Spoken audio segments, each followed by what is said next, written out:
विधानसभा निवडणूक जसजशी जवळ येते तसतशी इच्छुक उमेदवारांची संख्या वाढू लागली आहे। महाविकास आघाडी आणि महायुतीत समाविष्ट असलेल्या सर्वच पक्षात हे इच्छुक मोठ्या संख्येने असल्यानं आमदारकीचं तिकीट मिळवण्यासाठी मोठी रस्सीखेच सुरू झाली आहे। पुणे शहरातील वडगाव शेरी विधानसभा मतदारसंघात राष्ट्रवादी काँग्रेसचे सुनील टिंगरे आमदार आहेत। अजित पवार महायुतीत आले आणि त्यांच्या सोबतच आमदार टिंगरे देखील आले, परंतु इथे प्रमुख लढत ही भाजप आणि राष्ट्रवादीतच झाल्यानं आता भाजपकडूनही या मतदारसंघावर दावा करण्यात आलाय।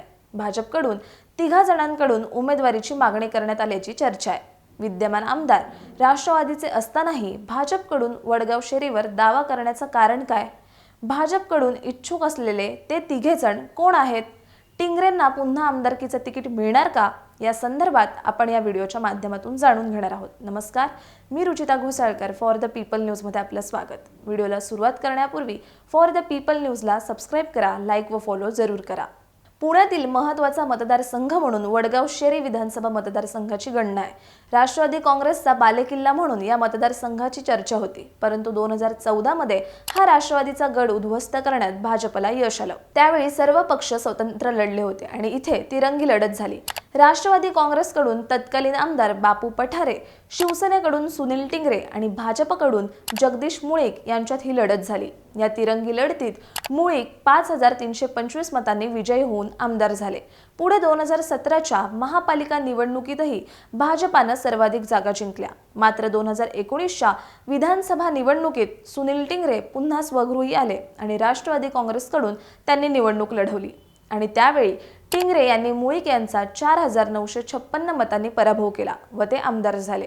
आता महायुतीच्या बेसिक फॉर्म्युल्यानुसार जिथे ज्यांचा आमदार आहे ती जागा त्या पक्षाला कायम राहणार आहे। वडगाव शेरीमध्ये राष्ट्रवादी काँग्रेसचा आमदार आहे। उपमुख्यमंत्री व राष्ट्रवादी काँग्रेसचे अध्यक्ष अजित पवार हे जनसन्मान यात्रेनिमित्त नुकतेच वडगाव शेरीमध्ये आले होते। त्यावेळी त्यांनी सुनील टिंगरे हेच पुन्हा उमेदवार असतील असे संकेत दिले।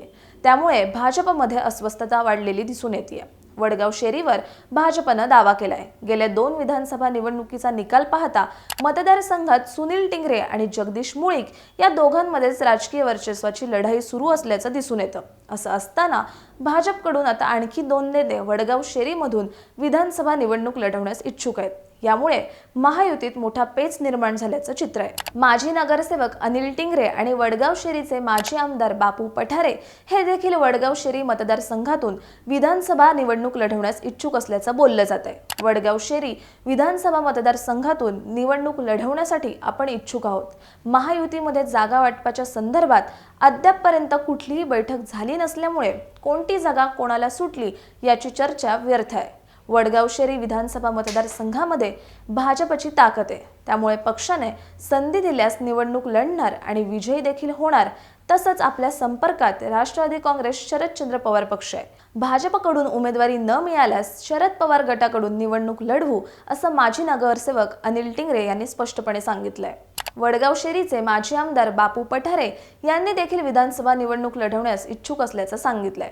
बापू पठारे यांनी 2009 मध्ये वडगाव शेरीमधून राष्ट्रवादी काँग्रेसकडून विधानसभा निवडणूक लढवली होती। त्यावेळी त्यांनी शिवसेनेच्या अजय भोसले यांचा 33,116 मतांनी पराभव केला होता। यावेळी त्यांनी तयारीला सुरुवात केली असून भाजपने तिकीट न दिल्यास इतर पर्याय देखील खुले असल्याचं त्यांनी म्हटलंय। ते राष्ट्रवादी काँग्रेस शरदचंद्र पवार पक्षाच्या संपर्कात असल्याच्या चर्चा आहेत। भाजपकडून उमेदवारी मिळवण्यासाठी माजी आमदार आणि एका माजी नगरसेवकानं फिल्डिंग लावली आहे। वडगाव शेरी मतदारसंघावर दावा करताना भाजपकडून पोर्शे कार अपघाताचं कारण पुढे केलं जात असल्याचं दिसतंय।